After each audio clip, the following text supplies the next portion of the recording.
important for our body. Food gives us power and energy. If I didn't eat food on time, I'd be like, "Good morning, children." But after a satisfying bite, I'll be like, "Good morning, children."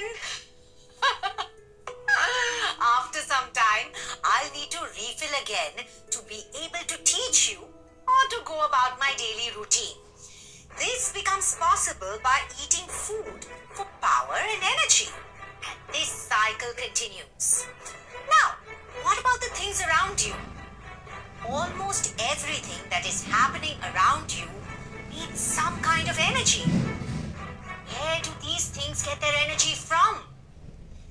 This energy or power comes from the energy or power resources. Today, we are very lucky to have the knowledge and the technology to explore and tap into multiple sources of power. Hydel, wind, solar, even nuclear. But these resources weren't always available, were they?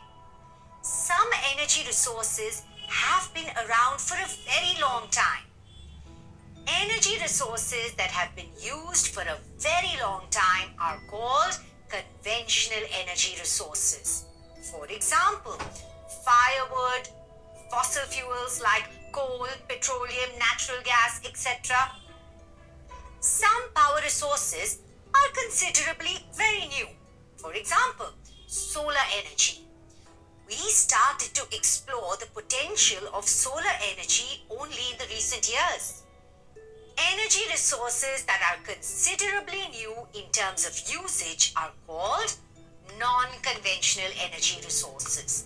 For example, solar, wind, tidal, geothermal, biogas, and atomic energy. Now, let's back up a little and explore some of our conventional energy resources. Fossil fuels are a type of conventional power resource. They are non-renewable energy resources that were formed from the buried remains of plants and animals that lived millions of years ago. Over all those years of heat and pressure, these decayed plants and animals have been converted into different types of fossil fuels like coal, petroleum, and natural gas.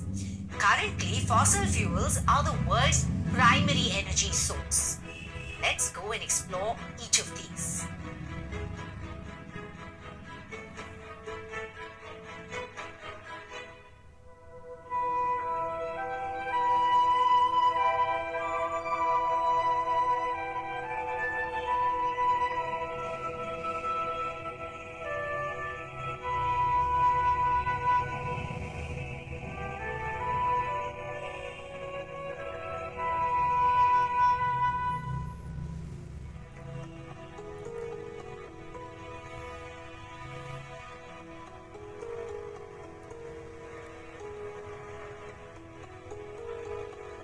What is this rock-like thing? Can you guess?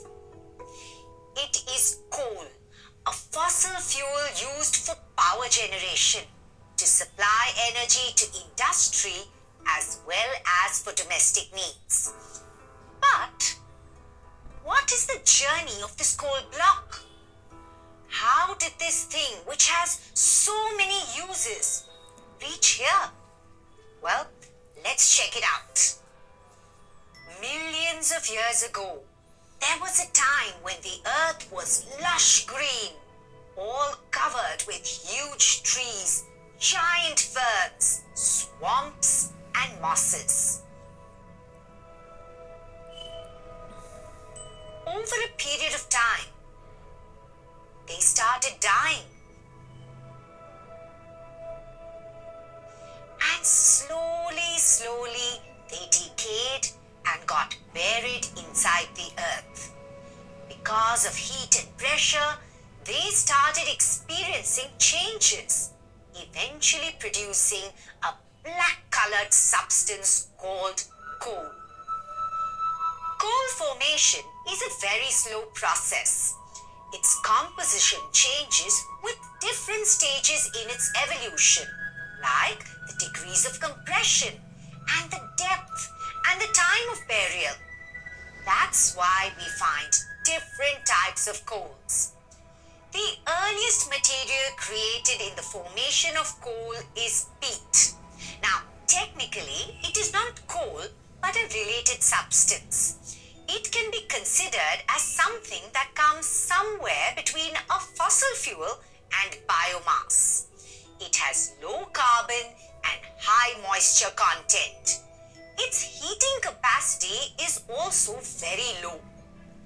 Coal is formed after the formation of peat, and it has been classified in 3 categories: lignite, bituminous, and anthracite.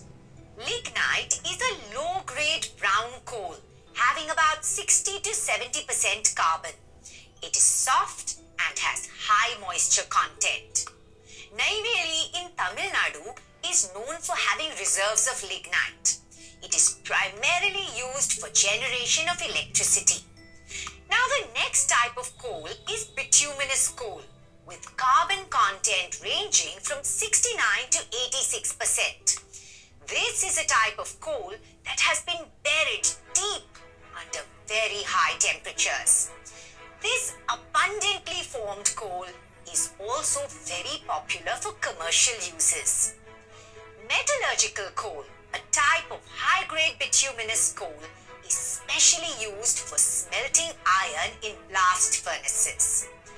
The third type, known for its highest quality, is anthracite, having carbon content more than 86%.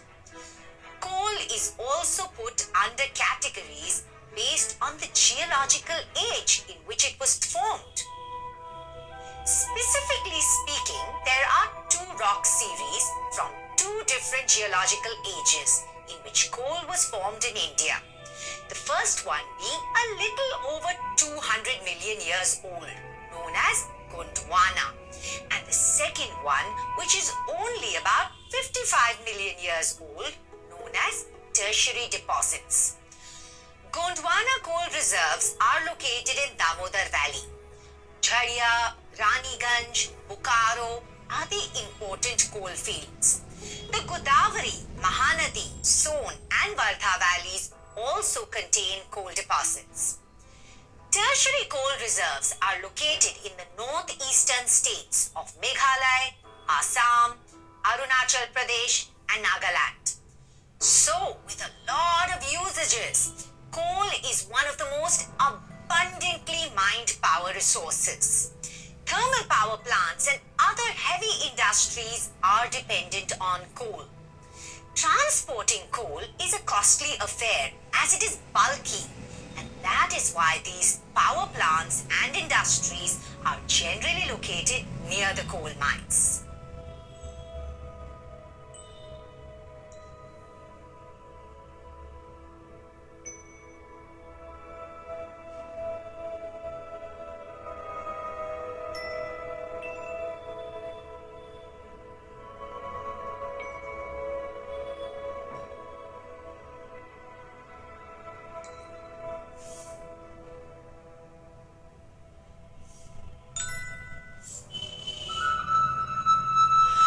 What is that one common element which links all of these things?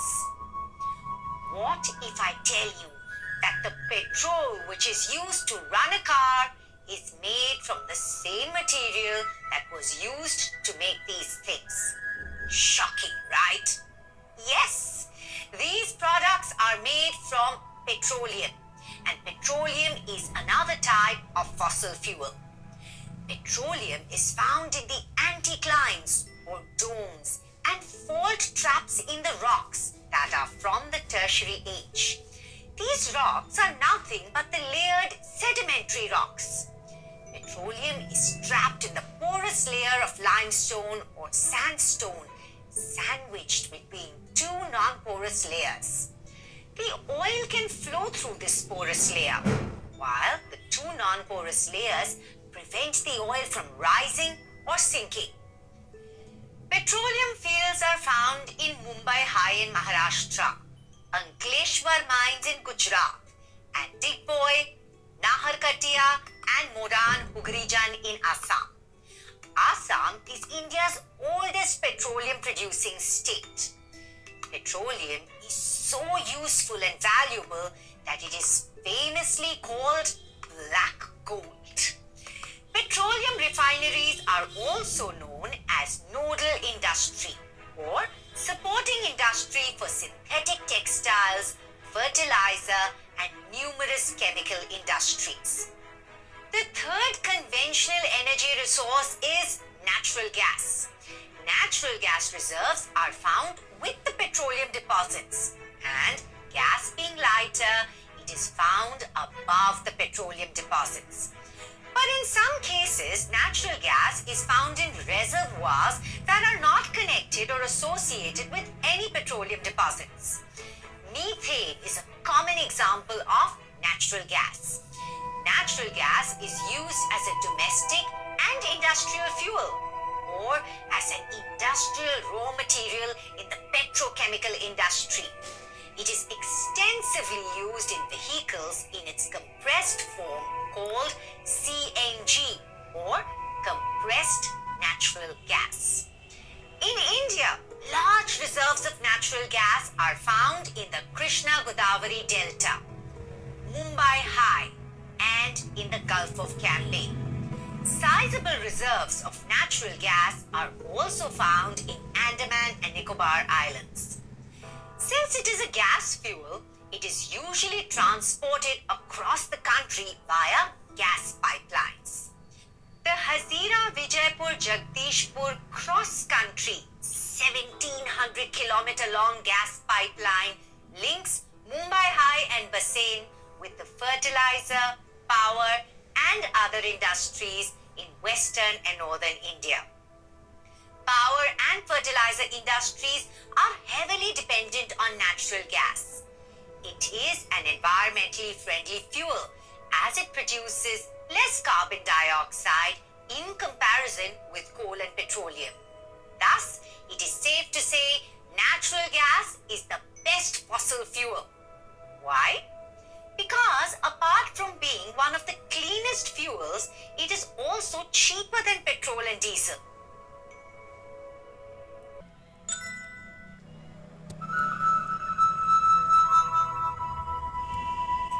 Electricity. Well, obviously it has changed our lives.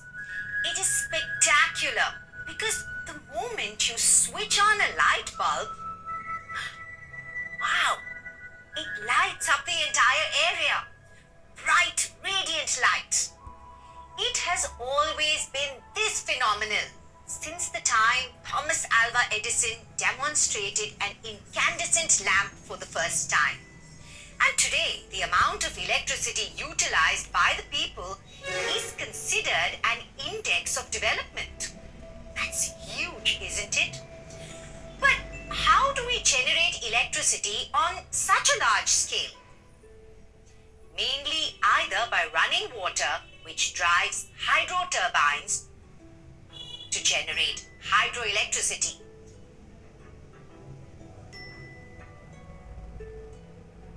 or by burning fuels such as coal, petroleum, and natural gas to drive turbines to produce thermal power.